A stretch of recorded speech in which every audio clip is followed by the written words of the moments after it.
So today we will be looking at Rapids, and today's workshop is NVIDIA's Deep Learning Institute's workshop on accelerating data science workflows with Rapids.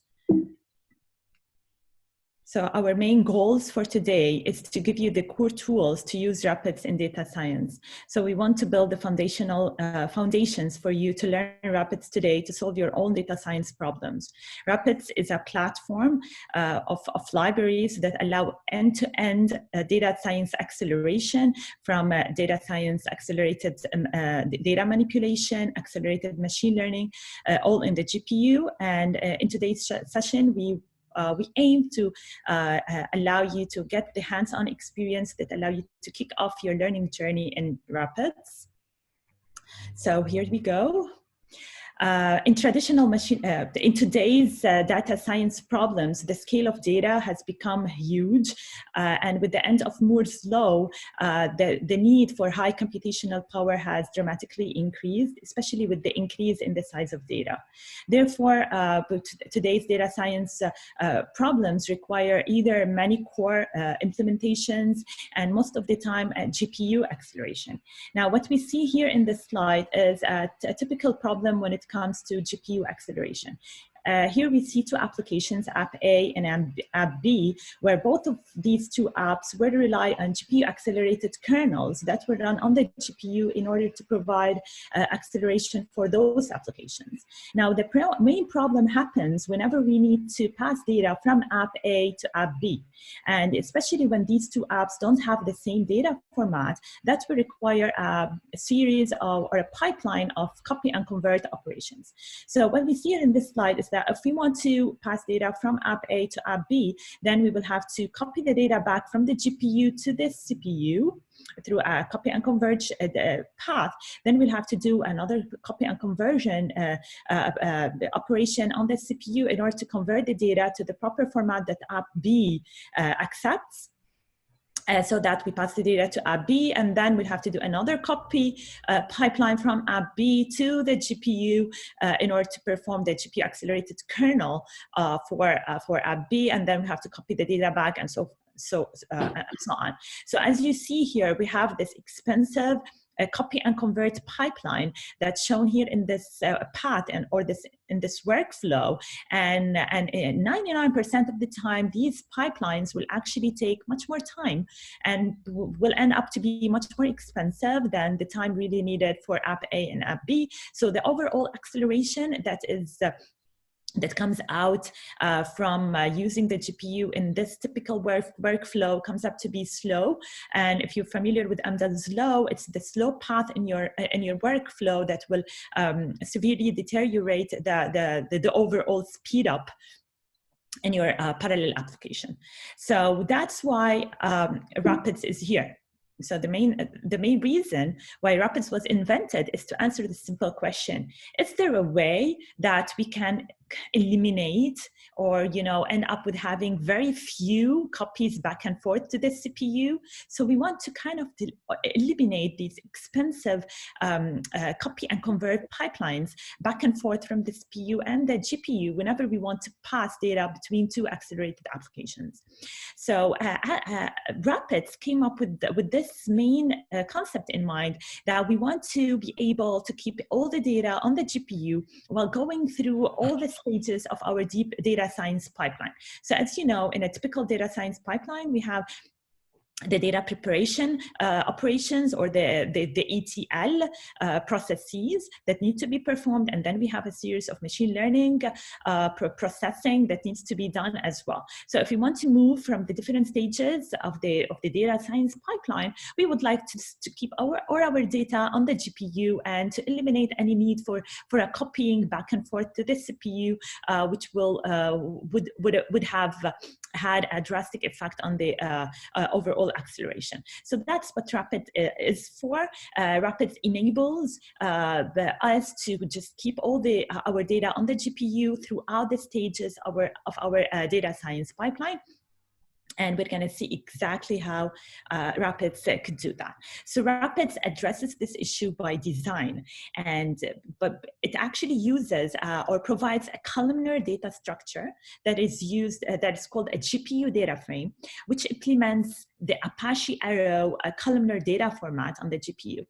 The Rapids GPU data format provides pandas-like APIs called the cuDF that allows you to handle your data and use the same similar API libraries that all data scientists are familiar with, but now all GPU accelerated on the GPU. So it uses Rapids under the hood. It uses an optimized NVIDIA CUDA primitive and high bandwidth GPU memory in order to accelerate the data preparation and machine learning stages. So the goal of Rapids is not only to accelerate individual stages of the data science pipeline, but to accelerate the entire workflow. And for that purpose, it provides a suite of libraries, and that are shown here in the slide. We have the cuDF, that is a library for data preparation and handling. We're going to go through each one of these libraries in a bit, just giving a high-level overview of them.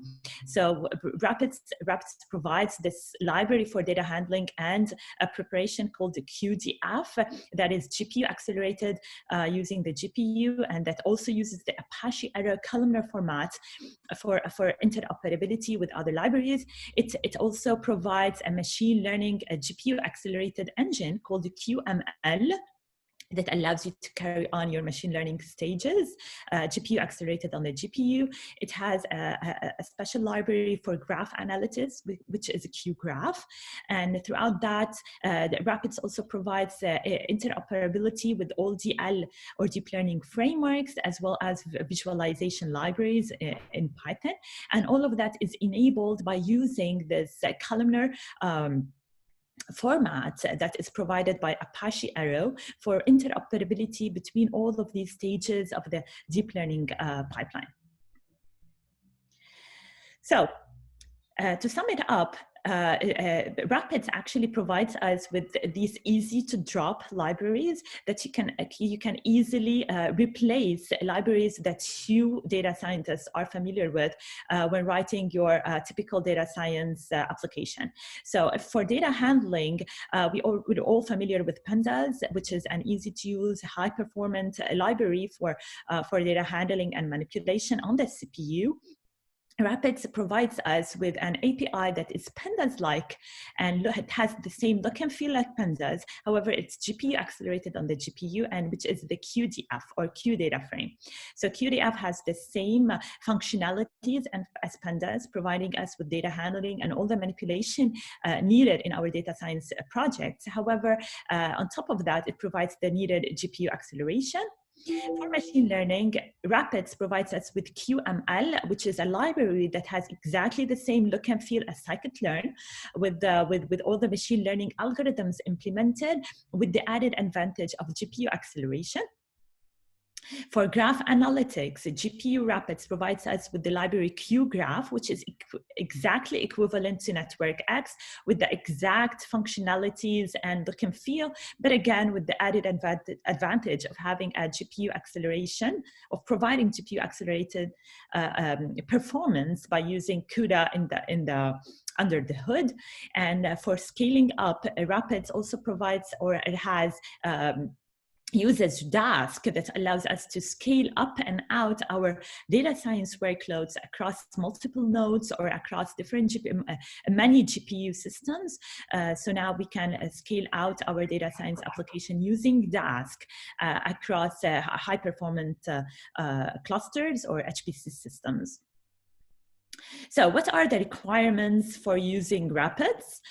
First, you need a Linux operating system, Ubuntu 16.04, 18.04 or more. You would need an NVIDIA Pascal GPU architecture or better. So if you have a V100, that would be great. And if you have if you have a very big data set, then in that case, we would recommend to use one of the, the latest workstations from NVIDIA. So you could look at the DGX workstation or the DGX 1 and 2, or supporting the Rapids framework. Now, Rapids is open source and it's freely available. There are several versions available today. We're using today in the lab, as you will see, we'll be using version 0.13. However, we have many more versions on the path and in the pipeline. V014 will be coming up soon with much more functionalities added on top. So how to get Rapids? There are basically 3 different steps to get Rapids. Rapids is open source, so obviously you can find it or download the source code from GitHub. So you go to github.com/RapidsAI and you can easily find the source code there. However, for me, this wouldn't be the the recommended approach unless you have certain functionalities that are still not out and you'd like to look at them. Then in that case, you may go to GitHub. However, for me, I would recommend using containers on NVIDIA's NGC. So NGC is a registry that contains a large number of containers that are freely available, and one of them is the container containing Rapids. And using NGC, you'll be able to install the optimized containers that have been optimized for different workloads. You can also find that container on Docker Hub. So this will be the recommended approach in order to install or get Rapids. Now, the third way to get Rapids is by using cuML packages and pip installs. Then that's also available. Now, Rapids could be installed on-premise, and it can also be installed on all cloud providers like Amazon AWS, Google Cloud, or Microsoft Azure. So you could also have Rapids installed over there as well. So these are the different ways in order to get Rapids, and we do recommend you that you go to the official website of Rapids, which is rapids.ai, that includes all the documentation and the steps in order to obtain Rapids on your systems. So in the hands-on exercises of today's lab, we will be working with a very interesting exercise that actually resembles the pandemic that we're all living today. So maybe you will find this exercise really interesting. We'll be working with data that simulates a pandemic or an epidemic, actually, that's supposed to have hit the UK, and the data has been simulated from different sources. We have population data, and in the population data, we have the age, sex, given name, and location in terms of county and latitude, longitude coordinates of individuals, as well as their employment. And this data has been simulated from the UK census aggregate statistics. So we have population data, and we also have epidemic data that is modeled on academic research on the Ebola virus and spread factors. So we will be simulating a virus that caused an epidemic in the UK, and for that purpose, we have this data that's used and simulated from different sources, as you will see in the hands-on exercises. So it's time for us now to head to our hands-on lab and just kick off our hands-on environment. So I'm going to ask you guys to go to courses.nvidia.com/DLI event. And I'd like you to log in with your developer account. We've asked you before the session today to create a developer account on courses.nvidia.com. So I'm going to ask you to log in with that developer account that you've created. And please enter this event code. So please go ahead and start this process. I'm going to share my screen just to guide you through it. So it's very simple. Just go to courses.nvidia.com/DLI events. and enter the event code, you will be required to log in with your developer account. It's the same account that created, I guess you should have created it yesterday. If you haven't done so yet, it's okay. You can still do it now. Just go to courses.nvidia.com and create a new user, enter your email and some data about you and your password. And then you have to go back to courses.nvidia.com/DLI event in order to enter the access code. And here I would recommend you to use Chrome. It doesn't work with Safari, so please use Chrome for that purpose. It's the recommended browser for the hands-on lab. So I want you guys to please go through this process, and if you're facing any technical problems, please type it in the chat, and we will try to assist you. So we should be starting to work with notebooks 1 to 5, but I'm gonna briefly explain what will be covered in these notebooks, and then we're gonna dive through them together.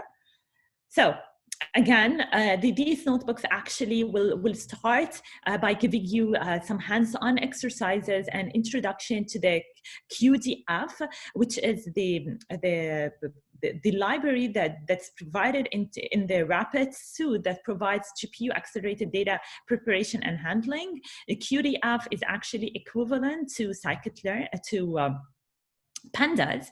So if you are familiar with pandas, you're going to find it really easy to use cuDF. It has exact same functionalities as pandas, the same look and feel as pandas.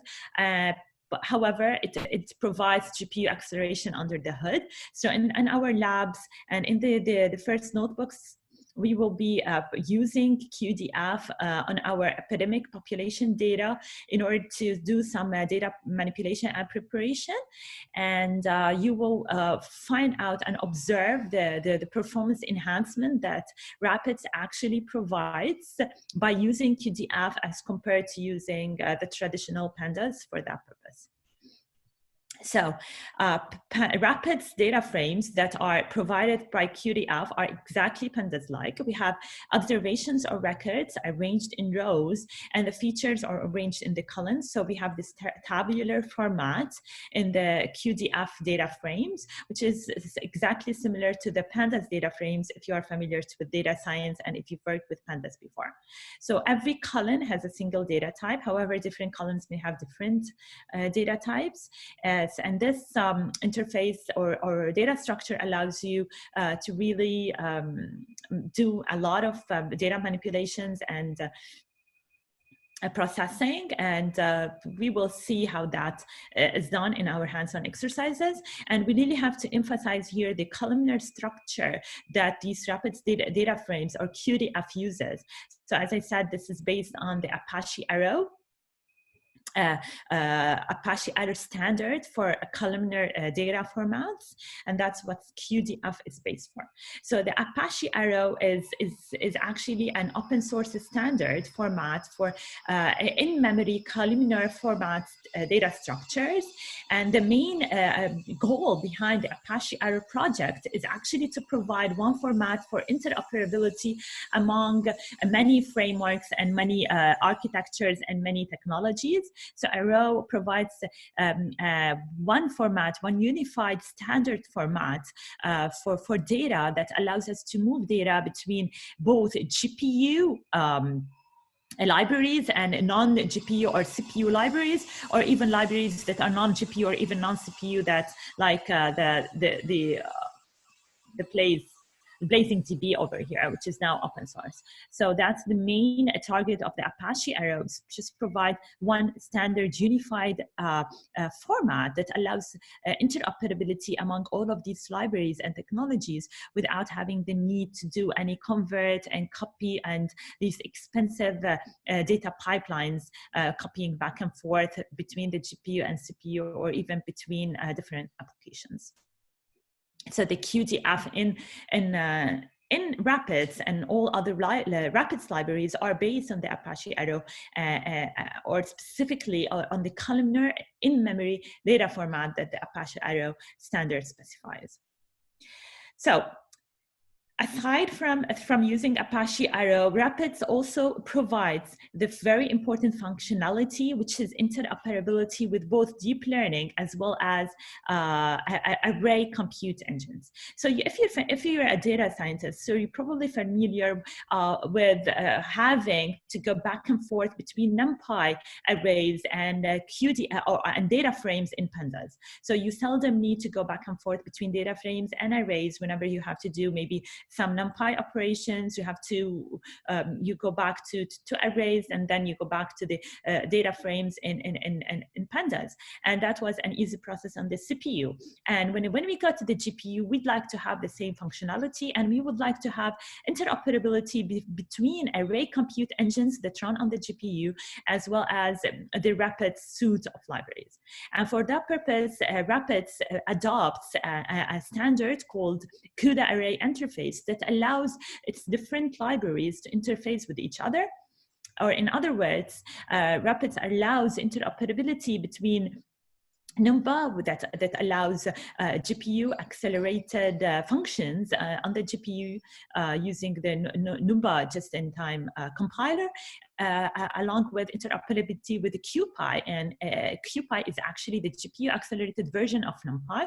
So now, again, you can move back and forth between Q data frames that are provided with the cuDF library, and you can use a cuPy, which is GPU accelerated engine for array compute operations without having to use any CUDA memcopy expensive operations. So that's done using the CUDA array interface standard. On top of it, Rapids also adopts DLPack, which is also a standard that allows it to interoperate seamlessly with deep learning frameworks. So when you go to deep learning frameworks, the data structures adopted there are mainly in the form of tensors. So if you want to use or interoperate with these deep learning frameworks without having to go through any convert pipeline, Rapids adopts the DLPack standards in order to allow for this interoperability. And now DLPack is actually adopted by PyTorch, MXNet, Chainer, as well as cuPy.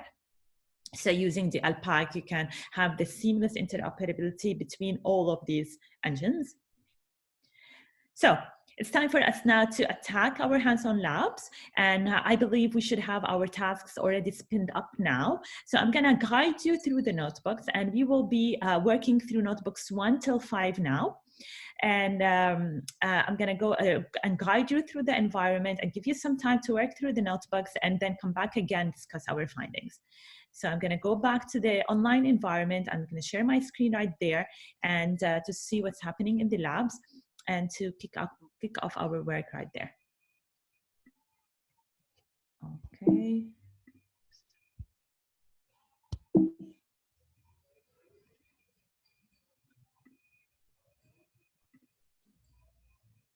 So let me guide you through this. What we're seeing here is a Jupyter Lab environment. So first of all, let's look at this environment just to familiarize ourselves with what's happening. Now, if you're not familiar with Jupyter Lab, well, Jupyter Lab is a web-based coding interface that allows you to execute code virtually in a machine that is backed by NVIDIA GPUs. Now, for the purpose of this lab, you are being provided with an instance on the cloud that is accelerated by an NVIDIA V100 GPU, and that's, you know, a very, very high-end GPU that provides a lot of acceleration for the data science workloads that we'll be doing today. So all the libraries have been installed for you, and we did that just for you to make your life easier, to be able to go through the hands-on exercises today without worrying about setting up environments and so on. Now, throughout the labs, you will see a series of these coding cells. So these are interactive Python codes, and to run these codes, you're gonna simply click on it, and you go and press run, and you will see a star over here. If you see a star, it means it is processing. Now, my kernel is initializing, if you see over here. So the kernel is initializing, so that's why I'm seeing the star here. Just if you face this issue and it's just blocking for a reason, I'm gonna go here and say restart kernel. This will actually just refresh my kernel and start it again, and hope this works. Maybe that's running on your side, and I might maybe facing some connectivity problems. I don't know. Okay, so let's just give a few seconds because my Python engine is connecting. So again, once this runs, you should have the output right under the coding cell, and this cell should be given a number, which means that it's successfully run in your server, and that's the output. So as we said, throughout your interactive environment, you'll be able to run Python code. And running that Python code just can be done by simply clicking on a cell and typing run. Now, what you have here, you can at any point see the available GPU accelerator for you that are available in your server by typing NVIDIA-SMI. And that will allow you to, with the exclamation mark at the beginning, and this is a shell command. So you can also run this shell command in order to get information about your environment's available GPU. And you can also click here in order to run it. Now, it seems I'm facing connectivity issues, but you should have the outputs right here. Now, at any point again, that's one thing I do is to try to restart the kernel and try to spin it again, play again. I'm trying to connect to my Python. Okay, I think it should work now. Okay, so it works. You see, I'm able to run this cell, and that's the output. Now I'm going to run this cell, and which will give me information about the GPU that is provided for me. So I have info here about the amount of memory on the GPU, as well as the amount of memory used so far. You get information about the CUDA version that you're using, about the power consumption, and so on. Okay, so at any point you can run the NVIDIA SMI in order to verify, check the status of your GPU. And one thing you should be careful with whenever you do GPU accelerated data science is to check the amount of memory that is used, because if you are doing some processing with very large data, you can easily use all the available memory on the GPU. And in that case, you will go out of memory and you will get some error for that. So always try to keep at least half of your memory empty in order to be able to handle additional data science operations to be done there. Now, one thing you could do is to be able to continuously monitor your GPU. Maybe you can run this NVIDIA SMI, configure it to run every second, and that will provide you with a handy way to check on your memory use throughout the workshop. And to do that, we can actually go here and open a terminal window. So I'm gonna go open a terminal window. This will start a terminal window over here for me, and I can type the NVIDIA SMI here. Just waiting it to launch. Okay, again, this may take a few seconds. So I'm opening here a terminal window that allows me to just type shell commands here. Again, it's taking some time. So I'm going to go back to the step later. Here you can type NVIDIA SMI, and you can configure it to just give you the output every second. And you can easily do that using watch-n-1 NVIDIA SMI.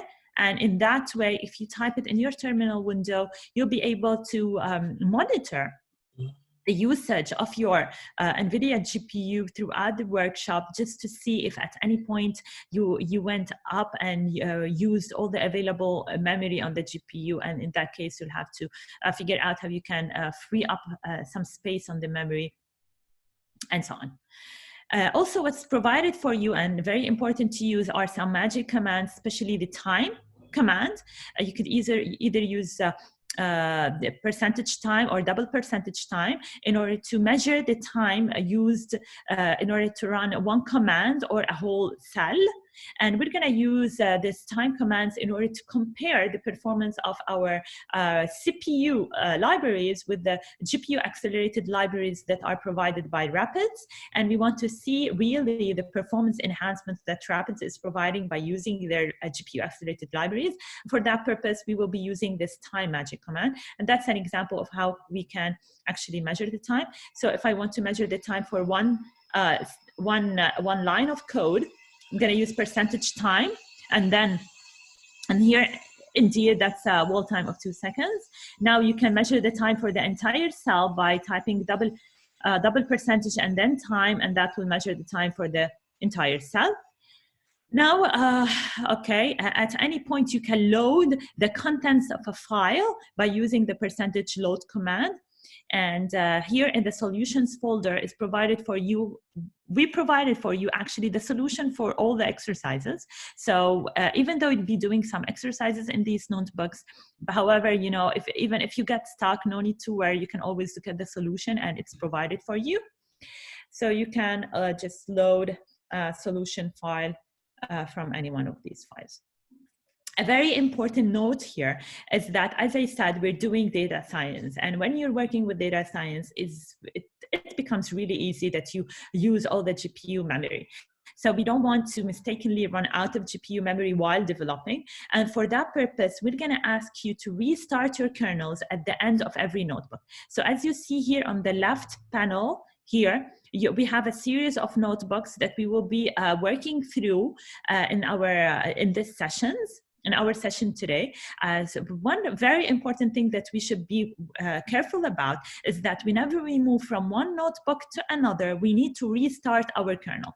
Now, in order to restart our kernel, we can go here to kernel. I'm going to say restart kernel. When you press restart kernel, that will GPU free the memory that you've used on your GPU for this particular kernel. So when I press restart kernel, it means you are actually freeing and emptying the memory that you've consumed on your GPU so that you can start with a fresh, clean memory when you move on to your next notebook. So now we're going to be working through notebooks 3, 4, and 5. And these notebooks actually introduce you to the cuDF library provided in Rapids. So cuDF is a Rapids API that allows you to do data handling and manipulation. It is very similar to pandas. So in these exercises, 3, 4, and 5, you'll be able to experiment with the cuDF in order to read data from a file and then do some kinds of processing. And throughout the process, we will be comparing the performance of cuDF with pandas. So every step you do using cuDF, you're going to do the same step using pandas, and you'll be able to witness the performance enhancement that Rapid API or cuDF is providing as compared to pandas by using the time magic commands. Okay, so I'm going to give you around 30 minutes to work through exercises 3, 4, and 5. Or actually, let me tell you what, let me give you 15 minutes to work on exercise 3. So please take 15 minutes to go through this exercise, and then we can look at it together before moving on to notebook 4. Okay? So it is almost 9:30 now, so we can meet again at 9:45. And during these 15 minutes, I'd like you guys to work on notebook 3. If you have any question, please type it in the chat. That's 10:30 to 10:45 KSA time. Yeah. So 15 minutes, we're gonna take 15 minutes to work on notebook 3. And then we can talk about our findings and we move on to the next workbook. So 15 minutes for this task. If you have any question, kindly type it in the chat. Okay, so I believe that you should have completed this notebook by now. If you haven't, it's okay. I'm gonna give you an extra time later you can continue your work in a bit. But I'm gonna just go over what you just did together, and then I'll let you go and continue your work on the rest of the notebooks. So in this notebook, this is just to get you started with the Rapids, and specifically to introduce you to the cuDF library. So we're gonna first import both cuDF and cuPy, as well as pandas and NumPy. So cuDF is equivalent to pandas, but with GPU acceleration. cuPy is the GPU accelerated library for math operations, and it's exact equivalent to the CPU version, which is NumPy. So we're gonna be importing both these libraries and working with them. In the first section, you will experiment with reading data from a .csv file. And we're going to do the same operation for using both cuDF and pandas. And you will notice that it's exactly the same format. And the same, both APIs can be used in the same way in order to read a CSV file. So if you are a data scientist and you're familiar with doing things with pandas, all you have to do is just to take PD away, just to drop in a cuDF instead, and everything just stays the same. And you have a chance to compare the execution times of these two libraries. Now, be careful when you run a cuDF for the first time, especially for reading a file. You will the first run might be substantially slower than subsequent loads because of the sophisticated GPU memory management that's being done under the hood. So the first time you run it, it may be slower, but then if you run it for the second time and so forth, things will be much faster. Okay, and then you also experiment how we can write things back to a CSV file using the same method used in pandas by using _CSV. This allows you to write a given data frame back to a file. And the naming convention that we'll be using is that we're going to use a GPU accelerated data frame and giving it the name GDF. So just a naming convention for you not to get confused. And then for the CPU version of a data frame, we're going to use DF. So DF is just the CPU version of the data frame that's being loaded and we're manipulating using pandas. Whereas GDF is the GPU accelerated data frame that we're manipulating using cuDF. And then you did some data exploration. And this is something you can play around with. At any point, you can easily add a cell to your environment and just type in anything and you can try it out. So I had a question from the audience: does this support hierarchical indexing, for example? So just go ahead and try it, and you can explore the functionalities yourself. Okay, so you can easily just add a new cell and you can just try things out your way.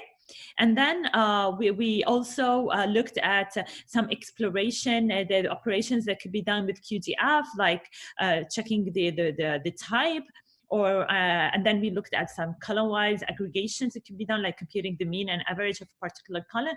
Now these are computed really fast using cuDF, because of the columnar data format that's being used to format the data in the memory, which supports a very fast column-wise aggregation operations.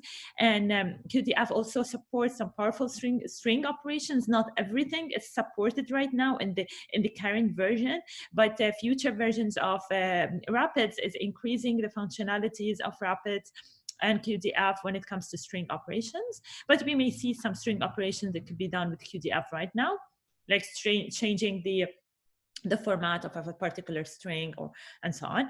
And you also experimented with data subsetting processes, lock and iLock, and you've seen that they are done exactly in the same way like pandas, with the minor difference that at some point when you're doing things with a string, the output may come up to be a list and you'll have to convert it back to a series. This is necessarily only for the current version. Future versions will have to alleviate this part over here, and you wouldn't need to do this conversion in future versions. Moving forward, and very, very important thing to note here, if you need to do any NumPy operations, don't forget to use the cuPy engine instead of NumPy. So you're doing things on the GPU. When you use cuDF, remember, you're doing all the processing on the GPU. So if you need to do any math operations, then it's better for you, instead of using NumPy to do the math operation, which will need to transfer the data back to the CPU, you'd better just to keep your data on the GPU and perform whatever math operation you need on the GPU. And you could do that by calling the CuPy engine instead of NumPy.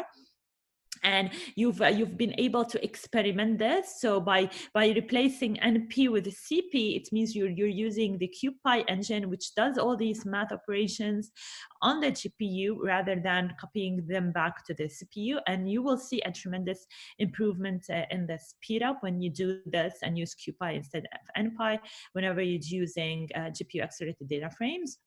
And you're finally been able to go through a simple exercise that allows you to just find the residents that are at the northern of Sunderland, and with a series of operations combining both log and unique, and you've been able to run through this exercise.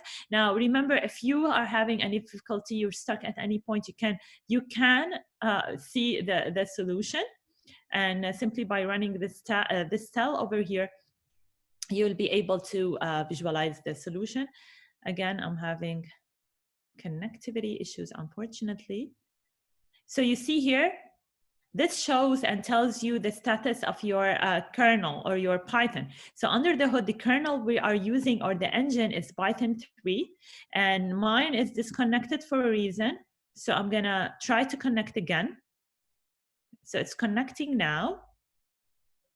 Okay, it should become idle for me to be able to run a given cell.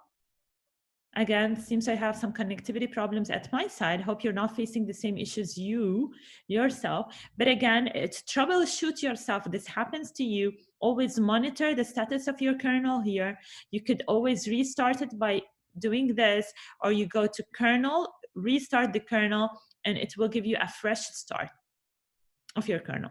So again, if your kernel is working, you should be able to run this cell and see the solution to this exercise.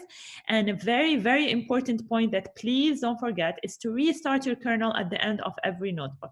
So always go here to kernel, press restart, because when you do that, you're freeing your GPU memory. Again, remember, so now my Python is idle. I could run my cell now. And that's the solution to this exercise. If you have any question about the solution, please type it in the chat. We can discuss it together. And then I'll have to free and restart my kernel. And please do this step, because if you just don't restart your kernel and go forward with exercise 4, in exercise 4, you're going to be reading another CSV file, and that will overload your the GPU memory. So you'd better clean up your GPU memory before you move on to the next notebook. So any question from the audience? I can't see any questions, so I'm gonna give you another 15 minutes to work on notebook 4, and we'll meet again at around 10:10. That's my time, that's 11:10 your time. So I'm in Beirut, there's 1 hour time difference.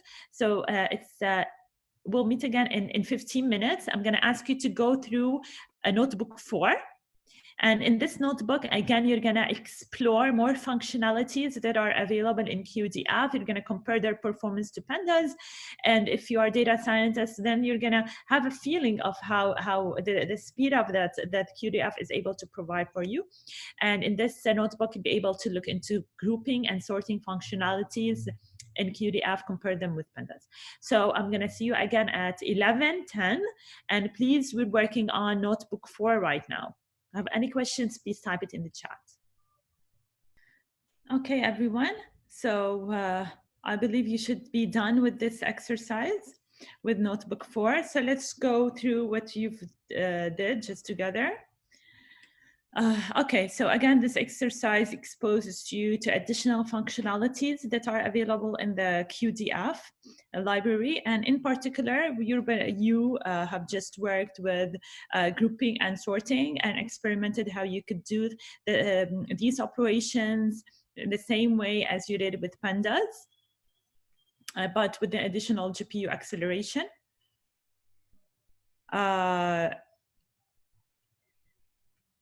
Okay, and you did some exercise on how you could find the youngest names, and in particular by using the group by and sort values.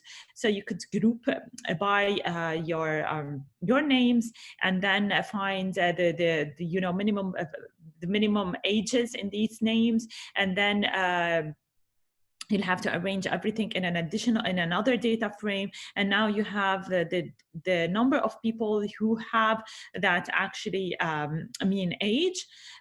So you can go through the solution in order to verify your answers. Up next is to do some visualization.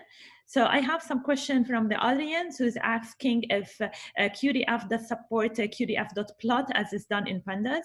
In the current version, that's not now possible, but the way to do it, you'll have to convert back into pandas data frame, and you have to do the plotting from there, like bar plots or scatter plots. Future versions of cuDF will be supporting this plotting functionality. So if you want to do these simple plots, I think you have to convert back to pandas by generating a data frame in pandas from the cuDF that you have by doing two pandas, and you're gonna see how we could do that in our next notebook. And then you could issue the dot plot, like bar plots or scatter plots from there. So before we move on to our next notebook, please make sure to restart your kernel. Okay, and once you restarted your kernel, we're gonna move now to our fifth notebook, notebook 5, where we will be trying to visualize our population, and in particular, we're gonna try to plot the population density and distribution. And we're going to do that using Bouquet. We will be importing the Bouquet module into our environment. Now, for this exercise, we'll be using the CPU version of Bouquet. However, there is plenty of work that is being done now in order to incorporate these visualization libraries within the Rapids framework. So we should have a GPU version of these libraries very soon incorporated within Rapids. But right now, we will be working in this exercise with the CPU version of Rapids.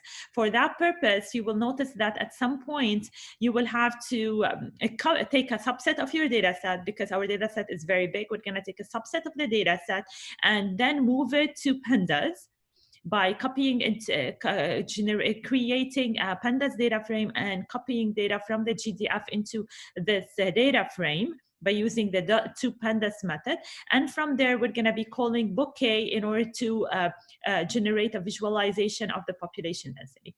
So I hope that answers your question again, Didier, or you've been asking about this particular point. So I'm going to give you guys around 10 minutes to work on this notebook 5, and then we carry on our work where we will be diving next to into machine learning algorithms and machine learning libraries that are incorporated into Rapids. So we'll be meeting at 11:25, and we are working now on notebook 5, population visualization. If you have any question, please type it in the Q&A or in the chat. Thank you.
So I believe you should be done with the notebook right now.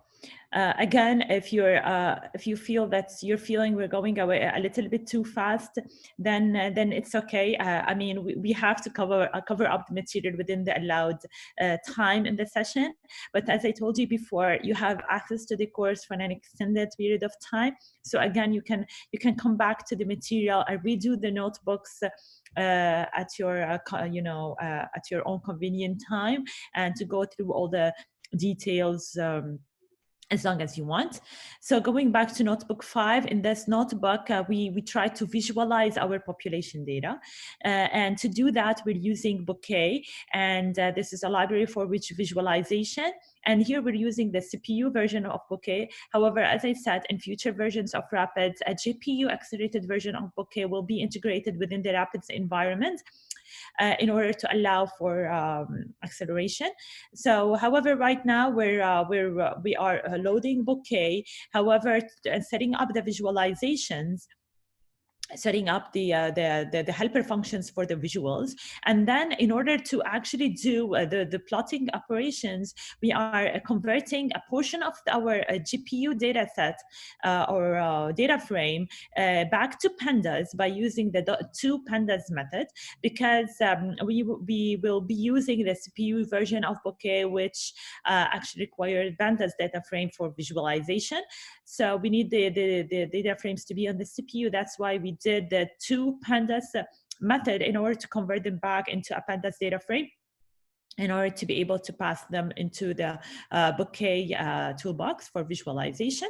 And now we're gonna try to visualize the population density and distribution. For that purpose, we're only extracting the coordinates easting and northing of every person in the population data set that we have. So we are taking the location of every person in the population, and we are simply plotting it on a 2D plot. Okay, we're not able to plot the entire population because it's too big, so we were only selecting randomly a subset of the data set, converting it back into the pandas data frame, and then using Bouquet in order to visualize the population density. In other words, we're simply plotting every individual using only its coordinates, which are given by the northing and easting values in the data frame. So we took those values and plot it at a point, or as a circle in the plot, and at the end we get this kind of visualization where we are able now to see how these people or the population is clustered. You see, we have here a high density area, so probably this is maybe a neighborhood where people are more or less congested. This is a congested area. We're able to see locations that are more or less congested. So where are population congested? Where do we have a high density of population areas? And this is a very, very interesting, especially when we study infections and epidemics, because we want to know, how our people are distributed, right? And what are the areas of high density that maybe will be severely affected by a pandemic and so on. And this will also help us later on, as you see in the exercises, to maybe decide where we should put our ideal supply locations. So assuming we want to just put some supply locations in our area, and we want to find the ideal locations. So this simple plotting would just give us an idea where we should put our locations or supply locations in. In the next exercises, we will be using actually some clustering and machine learning algorithms in order to come up with more accurate ways in order to determine these optimal locations. So any questions about the notebook 5?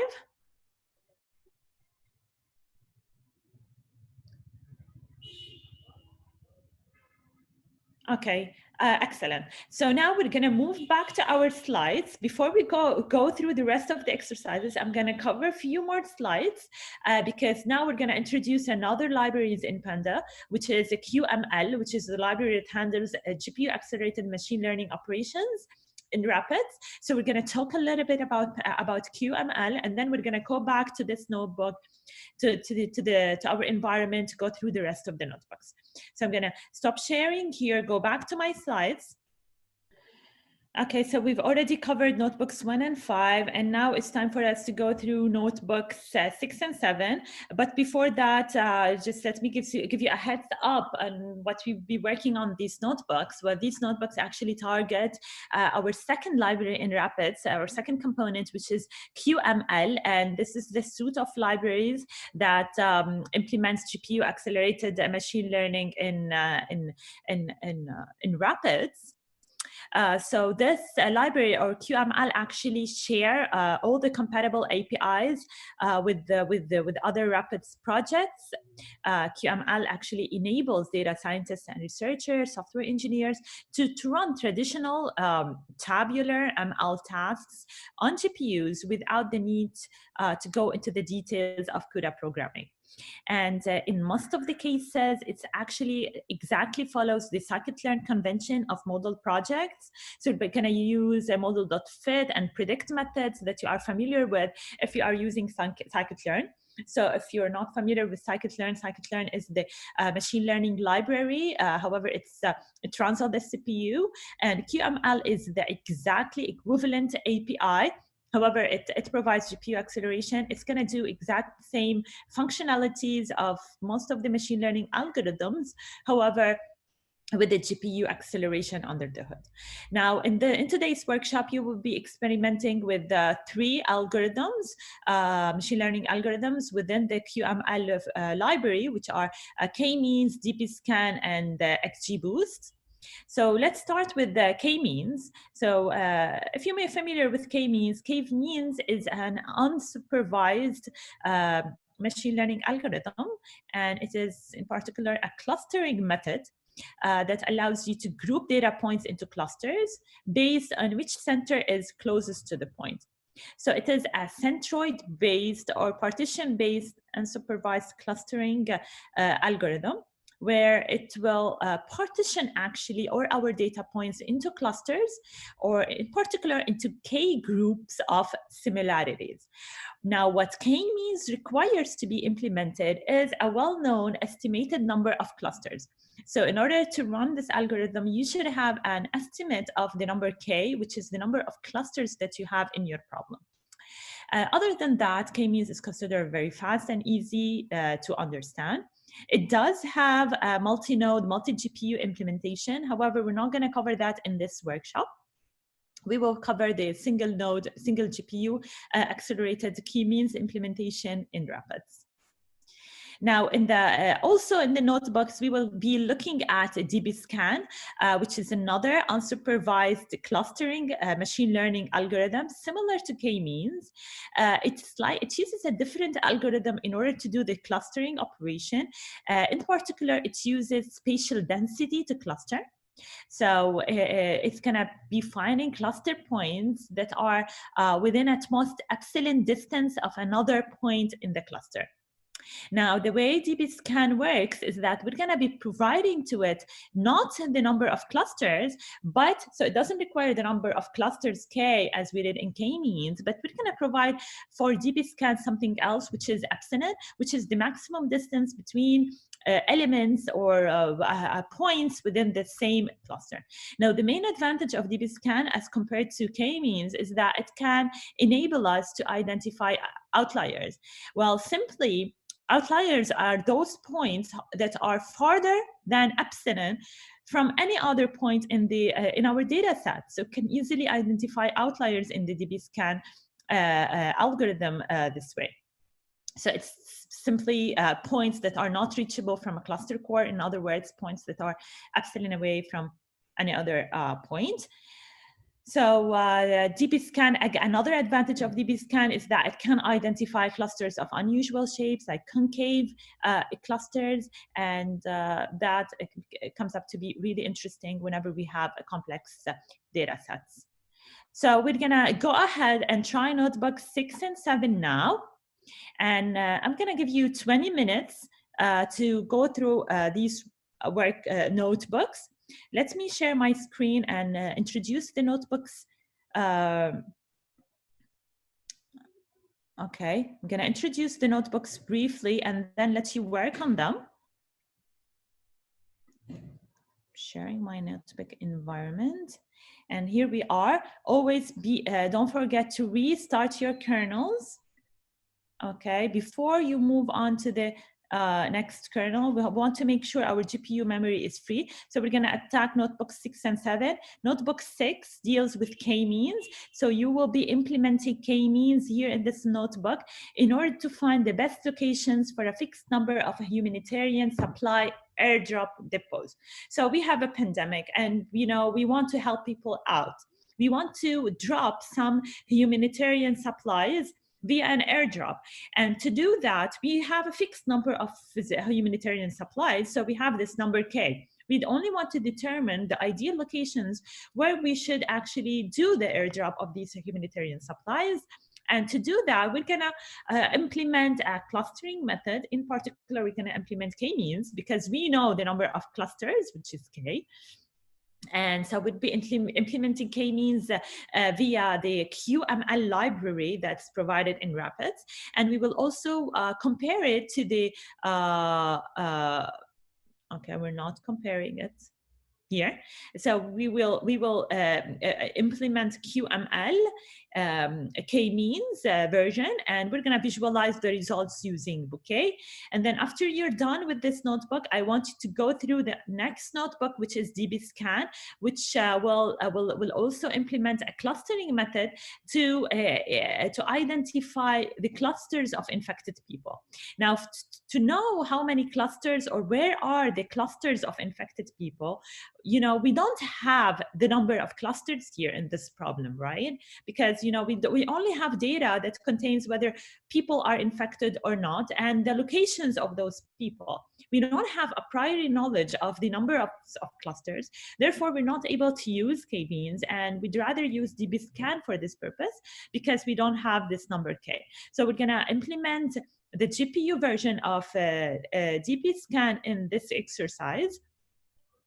And you will notice that in this data set, we have an additional a column that has been added to your data set, which is the infected column, which will tell you for every individual whether he is infected or not with our simulated virus. So we have this infection information added to the data set, and we're going to make use of this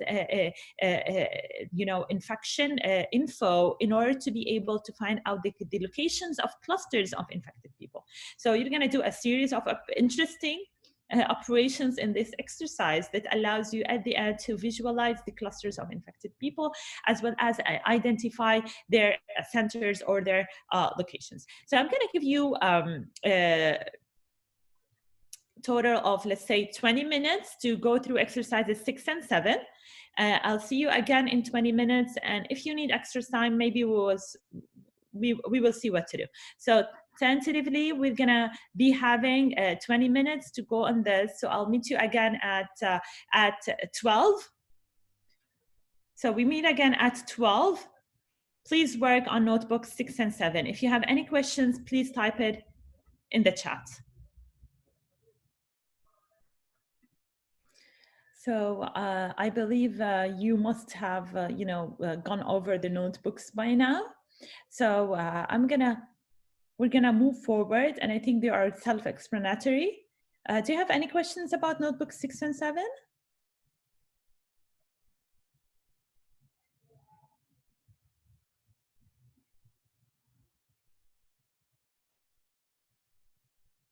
Okay. If you don't have any questions, I'm gonna move forward. And in our next notebook, we will learn yet another implementation of a GPU accelerated machine learning algorithm. And in this notebook, we will be looking at the XGBoost algorithm from the cuML library. And we're gonna use XGBoost in order to estimate the probability of infection for our population members. So as you know, if you're not familiar with XGBoost stands for Extreme Gradient Boosting. It's a very popular supervised machine learning algorithm that is used for general purpose classification and regression. And it is especially useful whenever we have complex patterns. It uses an ensemble of decision trees, and in particular, it uses gradient boosted decision trees, where it tries to optimize objection functions with regularization and tree complexity. So in our next notebook, which is notebook 8, we're gonna try and apply cuML library to that particular notebook. And let's see what I'm talking about. So we're gonna go to notebook 8. Again, don't forget to restart your kernels. If you are experiencing any problems with your kernels, then it may be related to your overloading your GPU memory because you haven't shut down your previous running kernels. Now, one thing you could do is to go here and manually just shut down all the previous kernels.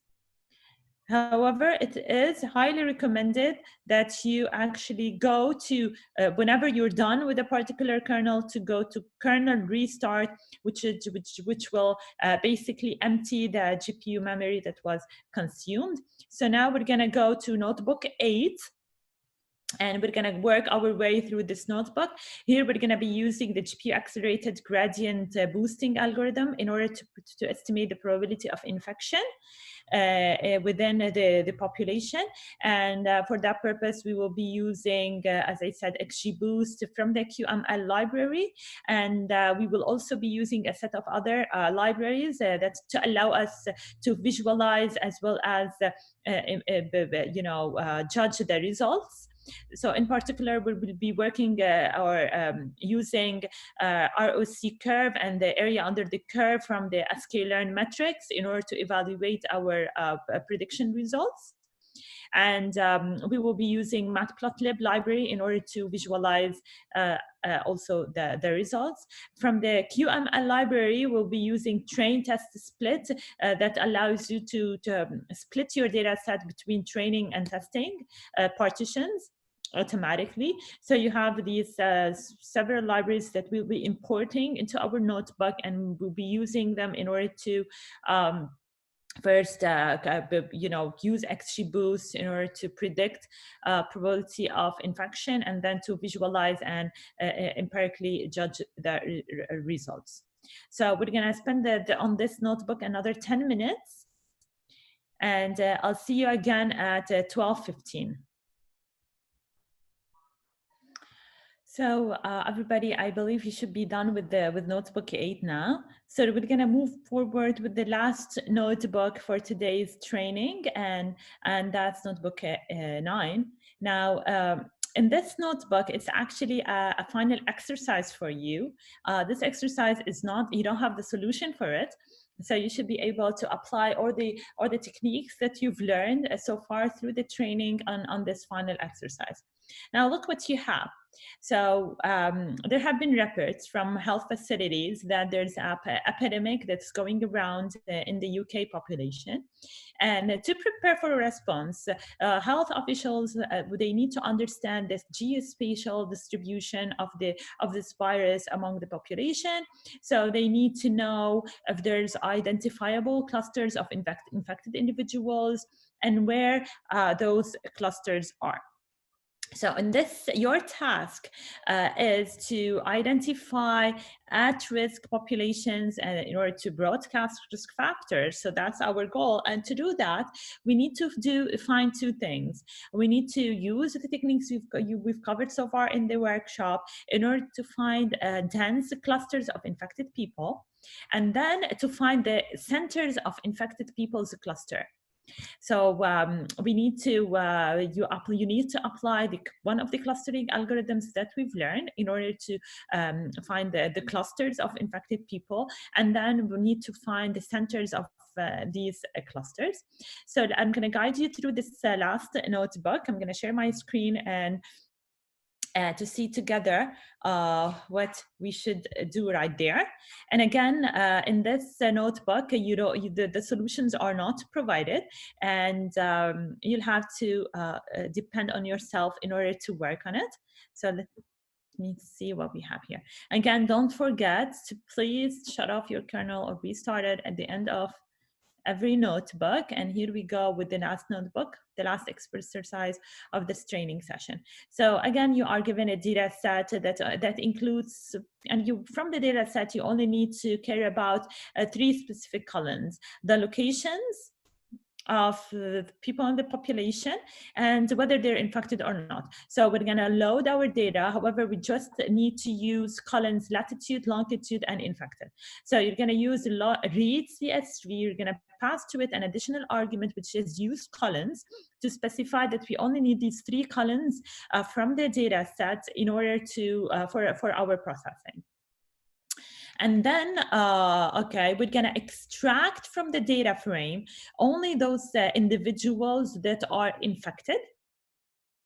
Okay, and you're gonna have to figure out how you could do that. So we're gonna extract only individuals that are infected from your data set. And once you do that, okay, so we're gonna have to use maybe the .lock method. And that's just a hint over here in order to identify the individuals that have an infected equal to true, and you extract them and you put them in a new data frame, a cuDF frame, and you're gonna call it infected DF. Okay, so you know, and there's something that you have to be careful here is to reset the indexes of the newly generated data frame, and you could do that using .reset index, because you're extracting only the rows in the data frame that have infected equal to true, and you're gonna put them in a new data frame called infected DF. Make sure that you reset the index of this new data frame so that the new indices are equals to start from 0.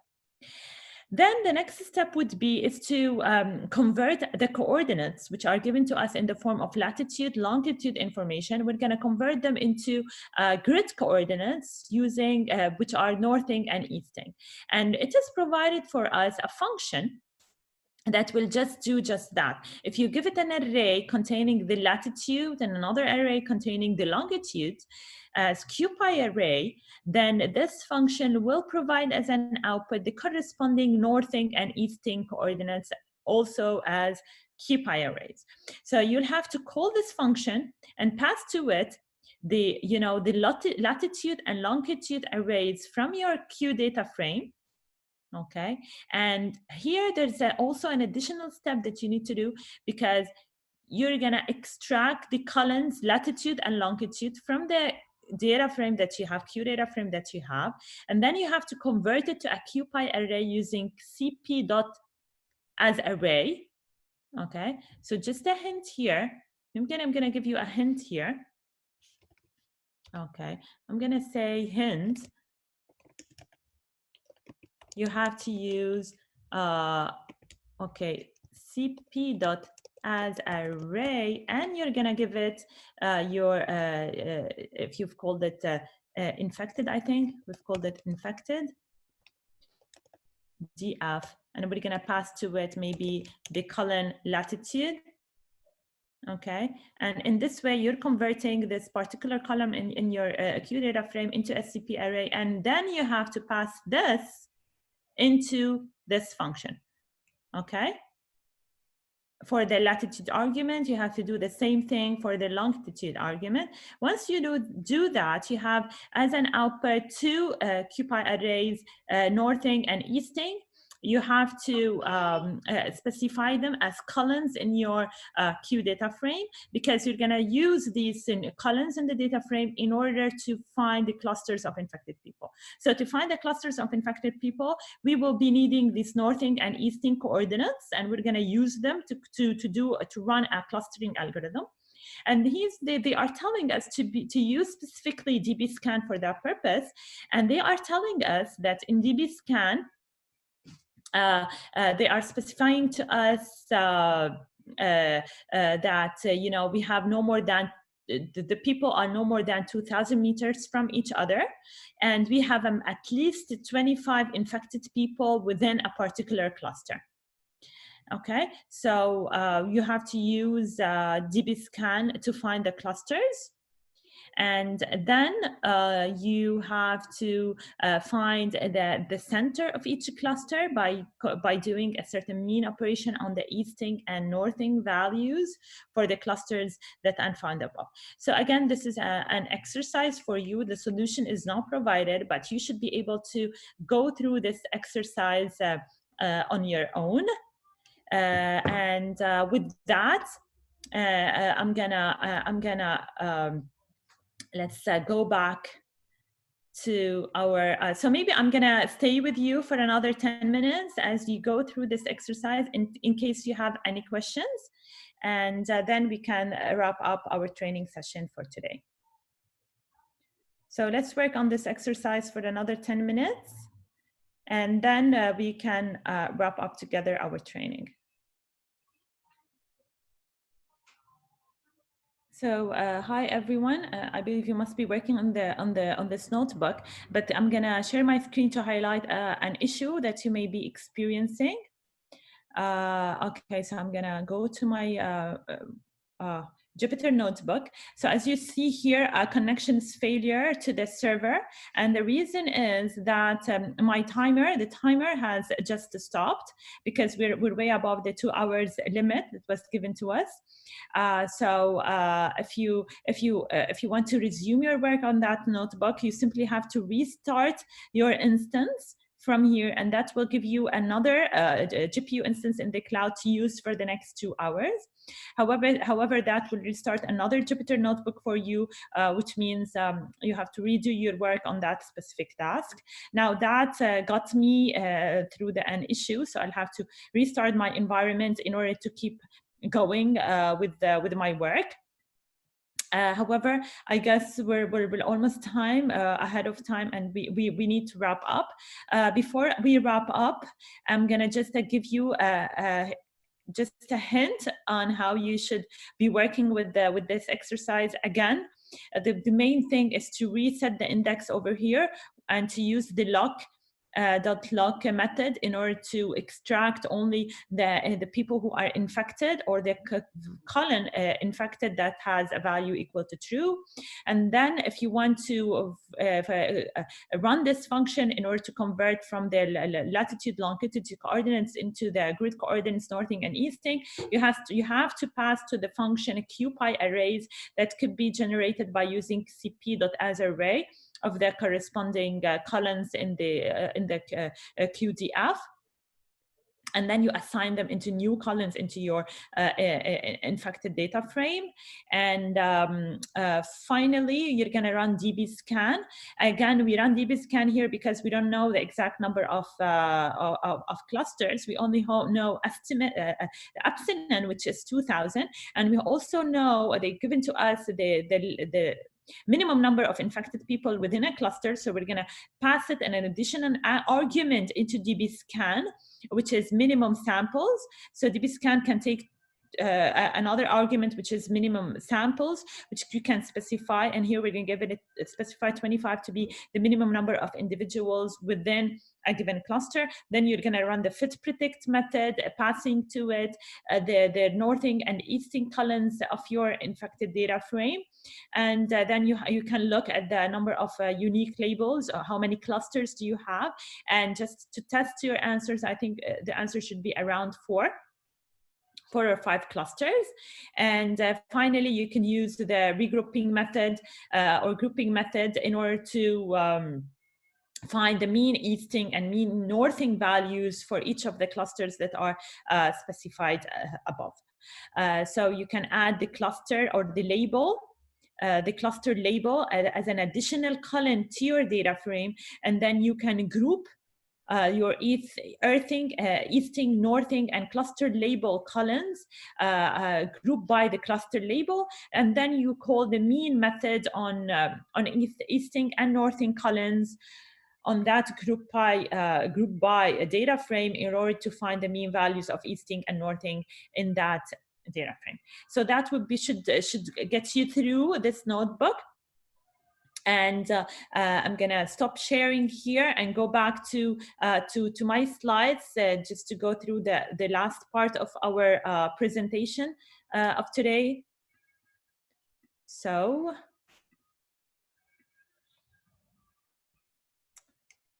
Here I am. So we hope that you're able to go through Notebook 9, because that should basically test your knowledge in the entire methods that we've learned in this short training today.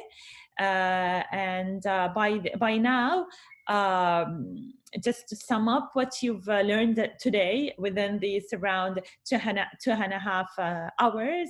So basically, we hope that you've learned a lot. We hope that you've learned why Rapids is being built and how it fits in the data science ecosystem, and that you've learned how to use GPUs for everyday and advanced data science tasks. And during the training today, you've used Rapids, particularly you use the functionalities of QDL and cuDF and cuML in order to solve a real-world problem with real-world data. Now, what will you do next? Well, we expect you to learn more about Rapids, but now you're able to do it on your own. We do have an extended offering at NVIDIA's Deep Learning Institute, which is a whole day workshop on Rapids that covers some more functionalities that are supported by Rapids, like DASC, full multi-GPU and multi-node acceleration, as well as cuGraph, which we didn't experiment with during our short workshop today. However, in our extended long version of the workshop, we do cover those functionalities. So you may contact us if you're interested in that offering. We do hope that you have enjoyed this workshop and you've learned some tools and techniques that get you started with Rapids. And you hope that after today, you'll be able to delve more into Rapids framework and to actually apply it in your data science workflows and projects.